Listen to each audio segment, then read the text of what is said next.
I was in the middle of hosting an important international meeting when my younger brother's sudden call interrupted me. On the other end, his voice was low and trembling. Matt, someone took my spot for the exchange student program. I rushed to his school right away, only to find him cornered in an office, his eyes slightly red. A cocky-looking boy was pointing at Tim's nose, his face full of arrogance. You want to compete with me? I'm the heir of the Smiths and Arden Ford. My mom just donated an entire lab building to the school. Who do you think you are? Even the teacher nearby spoke up in support of him. Timothy, the Smiths and Arden Ford are one of our school's major benefactors. You'd better be sensible and not cause any trouble. I was about to step forward and confront them when those words, the Smiths and Arden Ford, made me stop cold. The Smiths and Arden Ford. Since when did my mom have a third son besides me and my brother, Timothy? I immediately dialed her number, a cold laugh slipping from my lips. Mom, when did you have another son behind Dad's back? Chapter 1. The truth. What nonsense are you talking about? On the other end of the line, my mom, Christine Smith, sounded both exasperated and amused by the accusation. Matthew, are you teasing me again? In this life, I've only ever had you and your brother. How could there possibly be another son? Hearing the certainty in her voice, the doubt in my heart quickly dissolved. Of course, my mother was famous in all of Ardenford's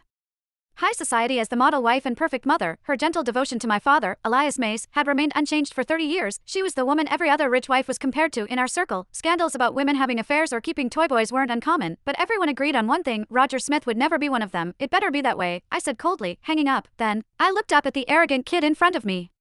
He was dressed head to toe in flashy designer brands, his accessories piled on carelessly, exuding the cheap gaudiness of a nouveau riche brat. Suppressing my anger, I asked evenly, you just said you're the heir of the Smith family. Oh, another one? What now? Calling in backup, he sneered, crossing his arms. Yeah, that's right, I'm Roger Smith, heir of the Smith family in Ardenford. What? Got a problem with that? Oh, I get it. He scoffed again. You two are trying to cozy up to my family.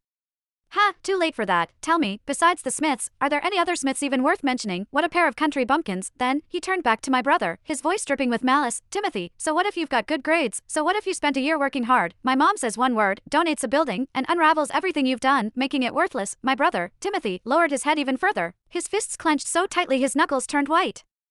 Seeing him endure it in silence, I understood instantly. This Smith kid had probably been bullying my brother for a while now. My father had always disliked ostentation and wanted us to stand on our own abilities. So, Tim and I kept a low profile outside, never revealing our background. But Tim, quiet, focused only on his studies, had mistaken humility for weakness, and people like Roger took advantage of it. I gently pulled him behind me and turned my cold gaze back to Roger. As far as I know, all the paperwork and approvals for the exchange program have already gone through. Replacing someone at the last minute isn't exactly by the rules, is it? Rules? Roger let out a mocking laugh. With a smug grin, he pulled a stack of documents from his bag and waved them in front of me. You mean these? Timothy's application documents. Sorry, never made it to the office. I held onto them myself. Chapter 2. Support. Roger smiled brightly, but the words that came out of his mouth were vicious. So, you see, the final list the school submitted only had one name from start to finish, mine, Roger Smith. No matter how well prepared he was, what good would it do him? As soon as he finished, he tore in half, right in front of me, the stack of documents Timothy had poured countless days and nights of effort into. Matt, Timothy's voice cracked as he shouted, his eyes instantly reddening. I watched